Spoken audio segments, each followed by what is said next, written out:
Thank you all for coming. I am Dr. Matthew Stallard from the Department of English, and it's my pleasure to welcome you to the 4th annual Futures in English Symposium. And we're very glad that you could be here. On behalf of the English Department Undergraduate Placement Committee, we're confident that you're going to receive some good information here that's encouraging, some motivating takeaways that you can bring from this program. We want to recognize our Undergraduate Placement Committee. Dr. Elizabeth Kuntz is the chair of our committee and has worked very hard to put this together. Dr. Jessica Hollis, Dr. Beth Quitzlin, and Dr. Tom Scanlon also had a role in planning this important event. It's a good time to be an English major. The English major has a long and distinguished history at Ohio University, and it's an outstanding, well-worn roadway to a fulfilling and rewarding career. And the world needs thoughtful, it needs compassionate, liberal arts educated young people contributing in their communities, their institutions, and workplace. But I don't want you to take my word for it. I want you to listen to what our distinguished panel has to say, who have generously made themselves available for this panel, and will give us some insights and into the impact that majoring in English has had upon their chosen career paths. So let's get to know them. First of all, we have Matthew Bemer. He is a New York City-based journalist and audience engagement editor at Money, a personal finance magazine and website owned by Time, Inc. Bemer started his career as an intern at Baybox Media, an Akron, Ohio-based automotive publishing company, in January 2013. Within a year, he was promoted twice to assistant editor of Motorcycle and Power Sports News in March, and again in December to associate editor of Tire Review and Fleet Equipment. In June 2015, he left Babcock to join Money and audience engagement as audience engagement editor, where he manages the brand's social media team. In that role, he helped lead Money's editorial strategy, including major franchises like Best Places to Live and Best Colleges, Social Video, and Facebook Live. He graduated from the Ohio University's College of Arts and Sciences with a BA in English Literature in 2013. As a student, he worked as a resident assistant in Gemmertsfelter Hall, served as public relations director and social media manager at the All Campus Radio Network, also known as ACRN, and interned at Alternative Press. Next, we have Candace Boeninger, who is assistant vice provost for enrollment management and director of undergraduate admissions at Ohio University. Since her appointment in 2011, Boeninger has led the office through a period of extraordinary change, expanding the portfolio of audiences served, implementing new technologies, and developing new strategies to achieve enrollment goals. In that same period, the university has experienced continuous significant growth, enrolling the largest, best qualified, and most diverse classes in the institution's history. She is actively involved in several professional organizations and has presented at state, regional, and national meetings. She serves as president of the Ohio Association for College Admission Counseling and as chair of the Ohio Public University's Admissions Council. She earned a bachelor's degree in English and Spanish with secondary education certification at Samford University and a master's in English language and literature from the University of Tennessee. Prior to joining Ohio in 2002, she worked for a software firm in the construction materials industry. Next, we have Brittany Cardin, who is the marketing and events manager at St. Joseph's Orphanage in Cincinnati. She began her career as a marketing intern for the Cincinnati Center City Development Corporation, a local nonprofit charged with revitalizing downtown Cincinnati. After receiving several promotions, Cardin found herself responsible for promoting hundreds of annual events for 2 of Cincinnati's premier civic spaces. She was also tasked with working with various city officials and neighborhood stakeholders to raise awareness about ongoing community-based development efforts.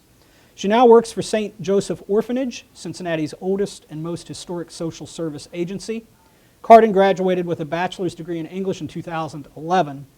As a student, she worked as a resident assistant in Bryan Hall and was probably O'Betty's best customer.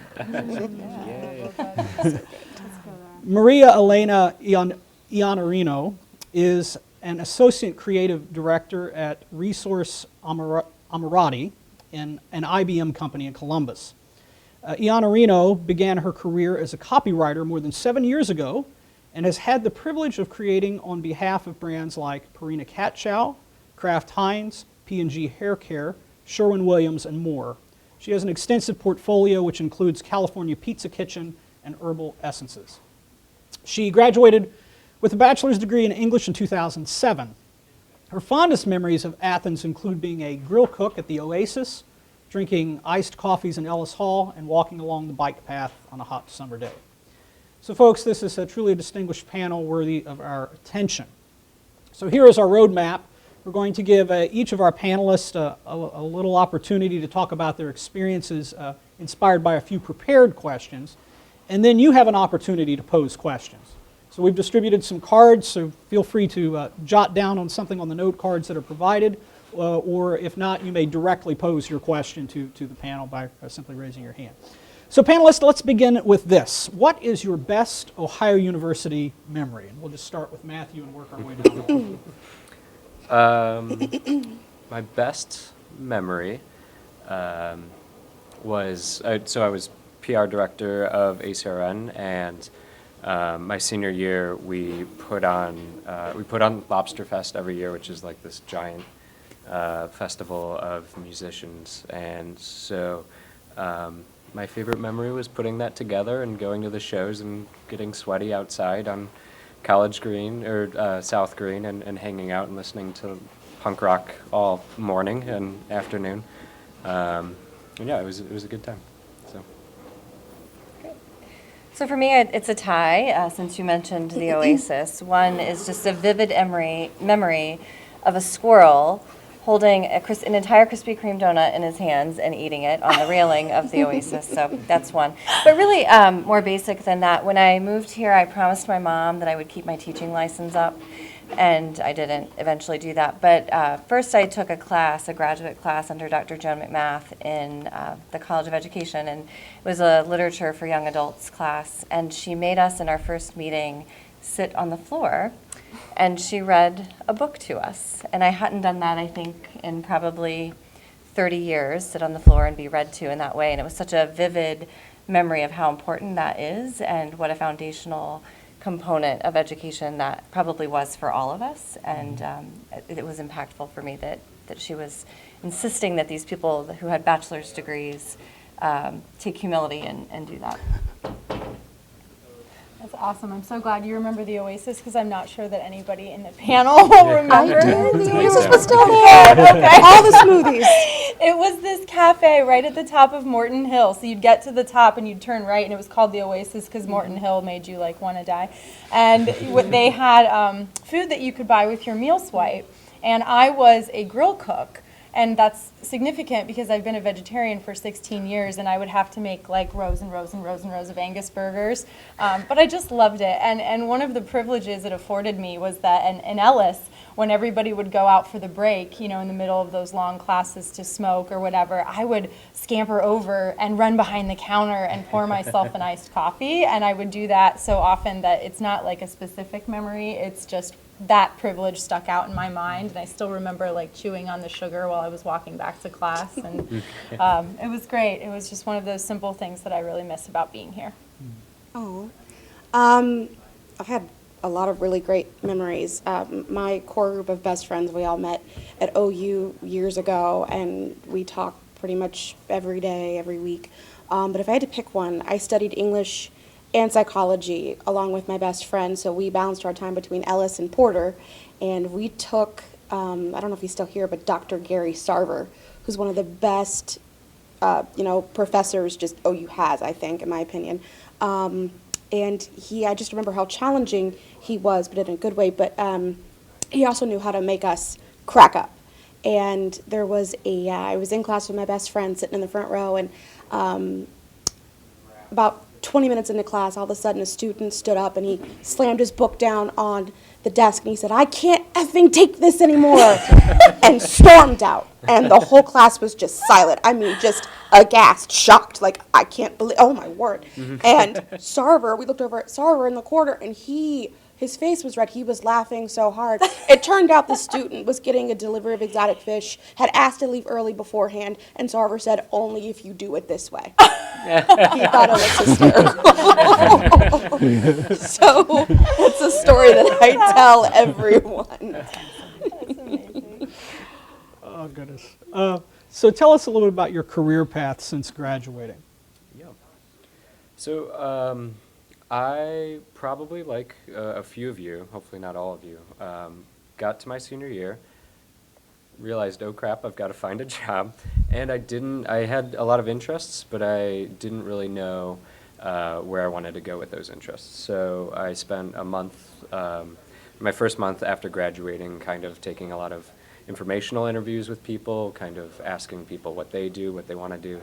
I had a lot of internships in media, and that's where I found a lot of people that wanted to grab coffee. So was invited to a job fair and met the first company I worked with, Babcock's, at that job fair. They asked me to intern, which was pretty common, I think now for a lot of us. So I interned for about a month and then was asked to stay on full time as a reporter, and yeah, so worked in that company for 2 years, moved up really. It was a small company, so really got to know everyone within the company. And at the same time, I was keeping in contact with friends at the university who had moved on. And one of those friends was in the communications school. He worked for Time Magazine and was doing something very similar to what I was doing. We would bounce ideas off off each other. And about 2 years in, he said, like, would you be interested in coming out and interviewing for this position? So I said yes. I tried out, went through the interview process, and they made an offer. And so that's kind of what brought me out to New York and to this position, was a Bobcat did. So it's good. Interesting. Excellent. So, as Matthew mentioned, I didn't go to OU. I went to a small private liberal arts college in Birmingham, Alabama, and I had a sorority sister who worked as a technical writer at a software company across the street. And she had more work than she could handle, and they gave her permission to hire somebody to come in and help do some editing and that kind of thing. And so that was my first any sort of professional experience in writing. I worked for this company called Command Data at the time, and they sold dispatch and accounting softwares to the construction materials industry, concrete and asphalt companies, aggregate companies. So that was really fascinating experience for me, mostly because it showed me the inside of a company. It really wasn't a whole lot about the job itself, but I had been raised as a military brat, and I really didn't know very much about work or how people get jobs done. I moved on to a graduate program in English language and literature because I wanted to be a professor. Not just any professor, but the cool one who has class outside and sits on the desk and wears jeans to class and that kind of thing, and was really pretty well set on that. I was really inspired by literature of the civil rights movement and literature by women, and really focused most of my master's degree on those areas. But I got to a place where I felt like the work that I was doing for the program didn't really align with what I wanted to spend, how I wanted to spend my time. And that's not to be critical of graduate study in English. It was formative for me, but I wanted to do something that had a more practical and visible application in the world. So I didn't go on to get the PhD. I left with my master's and needed a JOB. And that same software company, I had done some freelance gigs and they were hiring, and so they brought me back as a full-time technical writer until I could find something else to do. And that turned into a career path that really led toward a lot of software-related functions. I became a technical trainer for that company and did some project implementation assistance, traveled about 40 weeks a year around the country at various sized businesses, helping concrete plants get into the information world. And then I fell in love, and my husband-to-be at the time had a job offer here. He also is a humanities major who went to library school, so if anybody wants to talk about that, I can hobnob with you and get you connected to him, which is a viable path as well for English majors. And this was his first gig out of library school. I quit my job and got a job here in the admissions office at the university. And my real sort of threshold for a job is I just wanted to do something that mattered. I really didn't care what it was, but I wanted to do something that mattered. And they were hiring a person to do communication for the admissions office. So working on the view book with the marketing team and working on brochures and these things called email newsletters, which were very, hot at the time.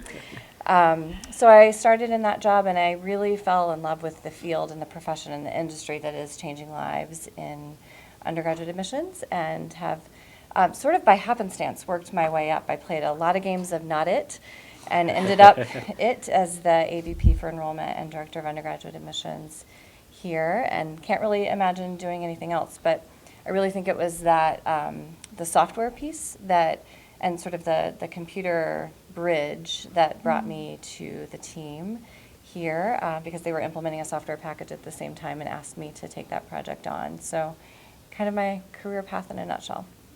Oh, that's so interesting.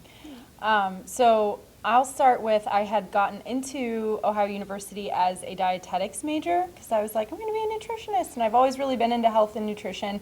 And then I was looking at the coursework, and there was a class called Gross Anatomy. Do you guys know what that is? It's like cadavers. It's like cutting open dead bodies. And I was like, maybe, no. You know what? I was good at English in high school. I think maybe I'm going to, yeah. So I changed my major to English, and then people started asking me, well, what are you going to do? Are you going to teach? And I was like, I got to think of another thing now. No, I don't want to teach, I don't think. Shoot, I don't know. So I got out of school, and I was the prestigious general manager of a tanning salon. I would work there from 8 a.m. to 4 p.m., and then I would go serve dinner at this restaurant called Mozart's. It was a real pit. And then I would leave the dinner shift, and I would go bartend at a bar called Bristol Bar. It's not even there anymore. It was also a pit. And then I would get up the next morning and do it again. And I did that for about 3 or 4 months, and it was awful.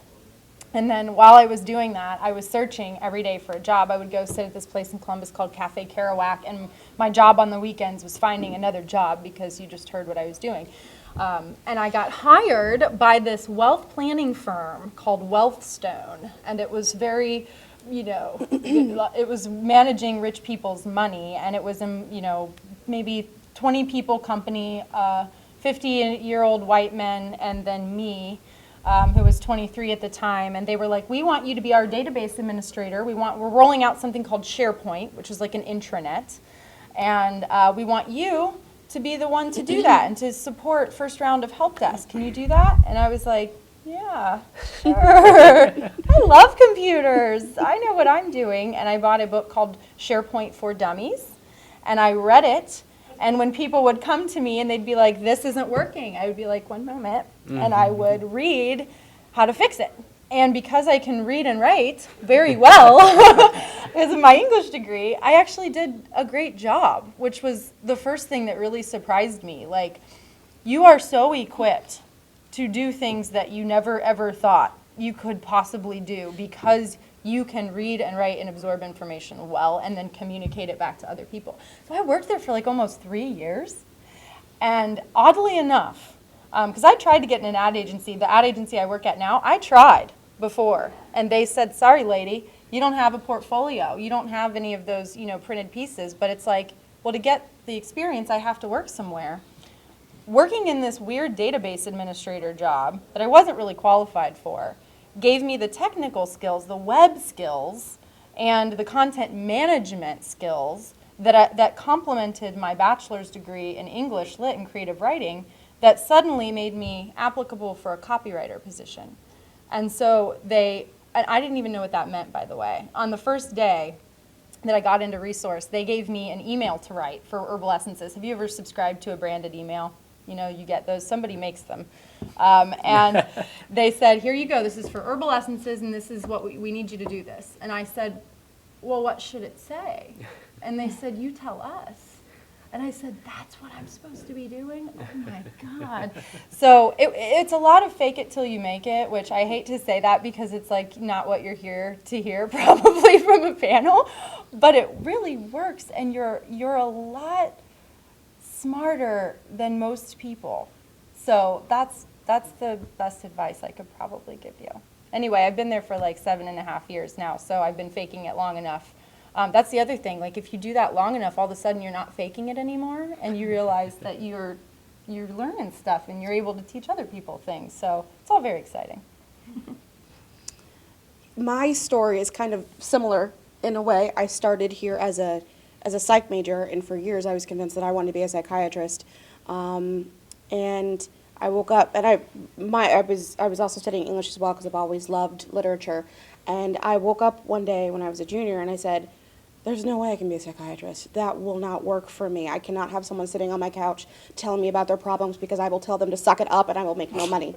We're So, psychologists. so I switched, and I focused myself fully on English. And I graduated, and I was convinced that I was going to have this big bang-up job the moment they handed me my diploma. And I came 2 months later, and I was still working at Sears asking people if they found everything okay. I hadn't found a job, so I wasn't finding everything okay. And everyone would ask me, "Oh, you're English, you graduated, so you want to be a teacher?" And I'm like, "Do I look like I have the patience? I almost hit you with this scanner here. Like, no." At the time, I got lucky as I was looking for jobs. The CEO of 3CDC, or the Cincinnati Center City Development Corporation, they were in the middle of kind of expanding their little team. And so they were looking for an intern, and a relative of mine worked downtown. And they were discussing, how I just graduated. And the guy said, "Well, if she wants some experience, send her on over here." I had no idea, really what marketing was. I had no idea what I wanted to do. I just said, "Okay." They said, "We'll pay you $13 an hour." And I said, "Oh, that's awesome. That's awesome." And so I just kind of jumped into it. The first thing they did when I started as their intern, they gave me a huge list of grants to research. I had never studied grants. I had never done any of that. But because of my English background and how much time I spent, researching different articles, researching different pieces or evidence for whatever thesis I was trying to prove at the time, it was easy. It was like being a fish in water. And I was committed to learning everything I possibly could. And I say that because I think it's really easy for you to pigeonhole yourself. It's really easy for you to take a step back, look at your qualifications and go, "I don't know any of this. I can't do that." Mm-hmm. And that's not true. It's not true. It's not true. It's about taking your degree, especially as an English major, and utilizing it to make you as versatile as possible. And so I had no problem saying, "I don't know how to do this, but I'll figure it out. I'll research it." And, after a couple months, they renewed my contract, and I was thrilled. I was through the moon. And then a month later, they said, "Hey, we want to bring you on full time. We want to make you our communications officer. We're going to expand your role, though. We don't expect you to know everything, but you got to learn it fast." And I was like, "Okay, that's a challenge. I got this." And before I knew it, I was managing the websites for Fountain Square and Washington Park, 2 of Cincinnati's premier civic spaces. I was doing their e-newsletters. I was doing all of the press releases, all of the media alerts, all of the media interviews with all of our local media partners, radio, TV, print pieces, you name it. And then I got into the video aspect as well. And it was awesome because I was learning something new every day. And then they expanded my role again. They said, "Well, we're going to make you the communications and marketing manager." And with that, whenever we bring in freelance people, you're gonna take that over. This is gonna be your role. You're gonna own it, all the signage, everything. At one point, I was promoting over 600 events a year between 2 spaces, and it was just me. Didn't get a lot of sleep, but you took pride in that. You made it work. It was a challenge that you accepted. Anyways, move on from that. I wanted something new. I wanted a different challenge, and I found St. Joseph Orphanage, and I spent a lot of my time telling people that we're no longer an actual orphanage. Those don't exist anymore, but we work with kids who have mental health and behavioral issues. And so I jumped into that role, and instead of doing construction and development and entertainment marketing, now I was doing healthcare and philanthropic marketing. It's all about trying to diversify your portfolio. So with them, I do all of their printed pieces, all of their financial campaigns. I do their annual reports, their board updates. I manage their website, everything. because I wasn't afraid to say no. I trusted my degree, I trusted my ability to do research and to figure things out. And now I'm almost 6 years into my career, and it's awesome. I got a little rambly. Sorry, guys. Great. No, That's that's awesome. good information. Could you speak about some of the ways in which your education, obtaining a degree here at Ohio University, prepared you for the work that you ended up doing? Yeah, like a lot of you all noted, I think you're going to be surprised. I know you're going to be just surprised by how much practical experience you actually have.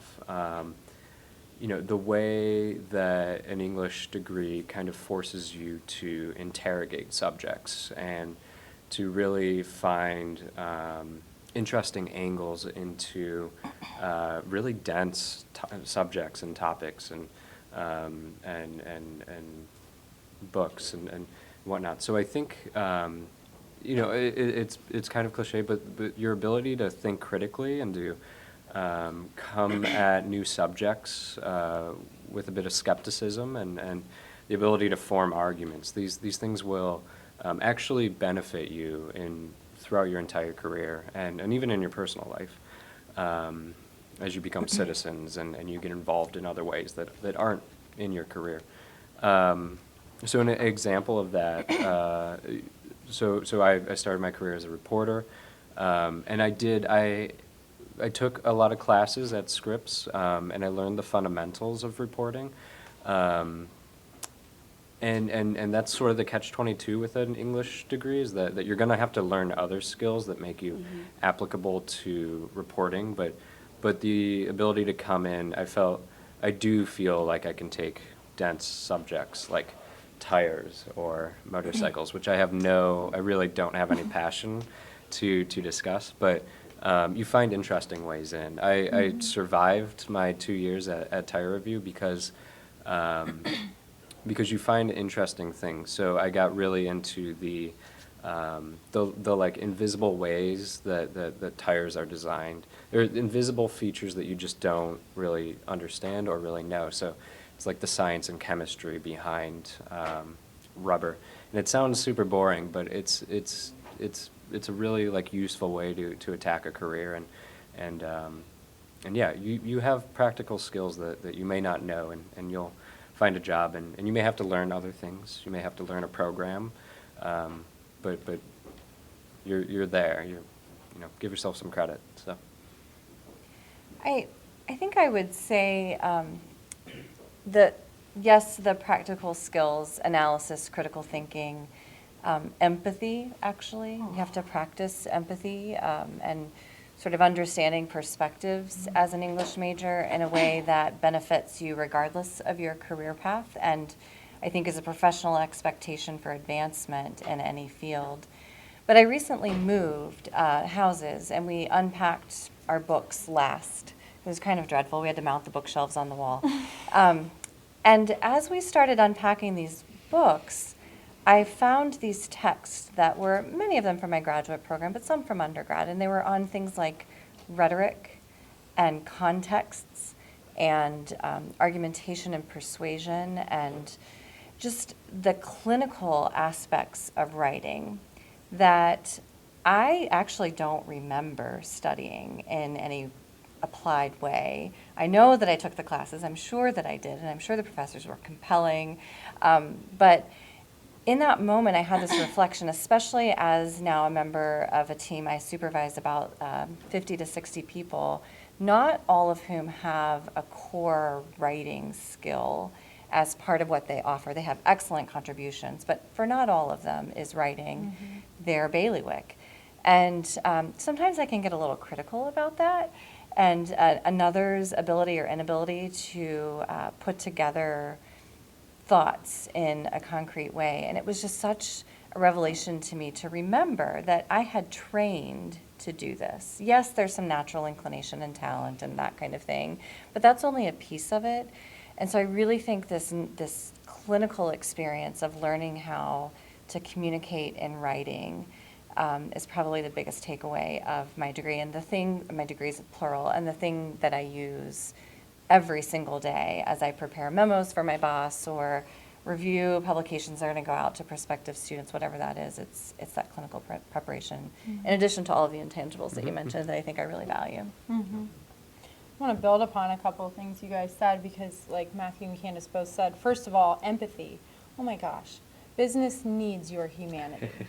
It does. And 90% of what you do in any field is going to be dealing with other people. Indeed. And you are so equipped to do this well. Second of all, so many people cannot write. And when I say write, I mean I get emails from vice presidents. And like you said, Candace, like, no, shame on them. They've got skills in other areas that I can't even approach. But like putting together a comprehensive thought and distilling something to a single-minded message, like here's the point or the thesis statement, is a gift that you may tend to undervalue because it comes so easy to you. But that is a special, special skill, and not everybody can do it. And then the last thing, specific to my industry of advertising, advertising is storytelling on behalf of a brand. That's all it is. And I took classes with, like poetry, creative writing with Mark Halliday, which you should absolutely take if you get the opportunity. He is phenomenal and just also a really amazing personality. But to learn how to express powerful emotions, words that make people feel is what advertising asks of us. Like think of ads that have had an effect on you, or like, the Super Bowl ads that are coming up. Like they're going to make you feel a certain way. They might make you laugh, they might make you cry, but those advertisers get 30 seconds, maybe less. I mean, really 5 to hook you. And it all comes down to words and to telling a story. And no one's better at that than you guys. So there's a lot of really applicable things no matter what you decide to do. But specific to advertising, I was like, I can write you a headline that'll make you cry, and that's a gift. Yeah, I agree with what everyone is saying here. The empathy, creativity, absolutely. I know I said this before, but I'm gonna go back to it. Is research. I personally have no problem looking at, my supervisor. I don't do it all the time because that's concerning. But when they said we need an annual report put together that covers our 2016 fiscal year, well, I wasn't a part of some of your 2016 fiscal year. Also, I've never written an annual report. I have no problem saying, I don't know how to do this, as long as I followed up with, but I'm going to figure it out. Just give me a little bit of time. And I think that's something that really, I really honed my skills as an English major, because you don't just study one text or one publication. You don't just cite one source or one article. You've got to go through many, and you've got to really dig deep and figure out which quote, which fact or statistic best applies to whatever it is you're trying to put out there, whatever it is you're trying to assert or prove. And like I said, I'm 6 years into this, and I love marketing, and I think I'm good at it, but I do research all the time, every day, for stuff as simple as, am I using this comma correctly, to when's the best time to send out this, digital newsletter, all the way to, well, how's the best way to get your message across, to get to your donors, in this 25 some odd or whatever page printed piece. So that's what I really have to harp on. If you don't keep up with the research aspect, then you're going to end up selling yourself short, because you're not going to have maybe some of the skills that you need to get to the next level or to take that next step. Advice to current English majors. Don't worry, it'll be okay. It's probably advice easier given than taken, but I would say my main advice, and I think what's helped me throughout my entire career, is to continue to learn, continue to seek out challenging ideas and things that will make you uncomfortable. Not every English class I took was easy, or even something that I thought I'd be interested in. We were talking Renaissance earlier, and then I took a course in Renaissance Lit, and that wasn't something that I ever thought I'd come to actually love and work with. And I may still have some issues. It's still tough for me. I'll but never read Moby Dick. I'm sorry. I just won't. Yeah. I told them on my faculty panel when I took my comps, don't ask me about that because I didn't read it. But I think continuing to seek that out and to really, understand complicated ideas that other people don't bother to understand. You have a gift and a talent and a skill. You've honed that skill to do that. So keep doing it even after you graduate. It's gonna make you a great person in your career and as a citizen as well. So. I think I would add, one of the common themes around all of our stories seems to be, at least for some phase of our careers, being willing to do some grunt work. Yeah. That's really important because, I think about that first tech writing job that I had at Command Data. Really, even though it was tech writing, one of my first tasks, this was, maybe pre-widespread internet, was punching holes in with a 3-hole punch, machine to make binders for user manuals. So after we wrote the user manual for the computer system, we had to print it out, and sometimes, instead of sending it to professional printer, we had to punch the holes. And I don't, that wasn't necessarily a formative experience for me, but when I didn't complain about it and didn't come across as if because I can string together some extraordinary thesis that I'm better than punching holes, that built some trust and the ability for my employers to be able to depend on me and follow through and to just continuously add a little extra value maybe where it wasn't asked for. So not only do you punch the holes, but maybe you go ahead and put the tab separators in too, or make suggestions like that. I think that's a really important entry-level skill set regardless of your academic or professional preparation, is coming in with some humility and some willingness, and to understand that while you're in that situation and you're contributing in some really small way to an employer's needs, that you're also learning while you're there. You're witnessing the interactions, you're experiencing new languages that you're hearing around you. That was certainly the case for me in the construction materials industry with my sorority girl connection. And so that was just really fascinating. But I think I heard that, and as everybody was articulating their backgrounds, is that you just got to be willing to grunt for a little while too. That is such solid advice. Like, I wish I could have heard that. Like it builds character, and those are the people I want on my team. I don't care how much experience you had. If you think you're better than writing a social media post update for somebody, it is such a pain. So I think that's awesome. That's awesome advice. The other thing I would tell you is try to change, I challenge you to change the rhetoric around what it means to be an English major. Like, so many people will, I'm sure you've had them crap all over it when you've said, I'm an English major. Oh, what are you going to do with that? Is the first thing people say. I challenge you to educate those people and say, what can't I do with that? You can do anything with that. And so start some positive PR, because there's so many different successful ways that you can spin off out of English. That the line that I used to get the database job that I had no business doing was, because I can read and write well, I can teach myself how to do anything you need me to do.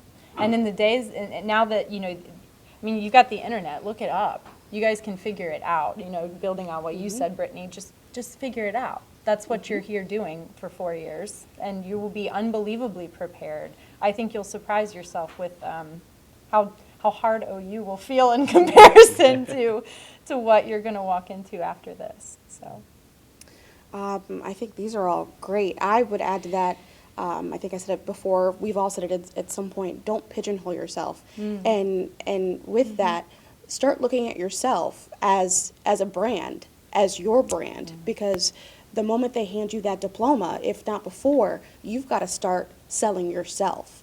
It's about what you bring to the table, how you are going to, yes, it's about the skills you're going to get from your opportunity in your employer, but it's about also what you bring to your employer's table too. What can you do for them? So I would, if you're a junior or you're a senior, I would take a moment to sit down and go, okay, what are my interests? What makes me happy? And then what skills do I have that are going to take me there. Am I almost there? Do I feel like I'm missing a piece or a chunk? And then how do I obtain that knowledge? And if you sell yourself the right way, if and you get an opportunity, you're going to do some grunt work, like they said, but I also want to emphasize the fact that you're going to have to hustle. And by hustle, I mean, figure it out real quick, and then let's go. We're moving. It's okay to say, I don't know, but you got to figure it out. And you have to make yourself almost indispensable. I think always be hungry, always be voracious, always looking at what's next, what's coming up, what can I touch, what can I do. You'd be surprised, little touches here and there. Before you know it, you will have amassed this knowledge and you will have a better understanding of whatever it is that you undertook. So maybe the next time a project rolls along, they'll be looking to you for more input, or they'll be looking for you to lead it, or you to come up with the next big thing. You never know. So I would say, that's what I would say, hustle. Love that. Would you like to join me in thanking our panelists?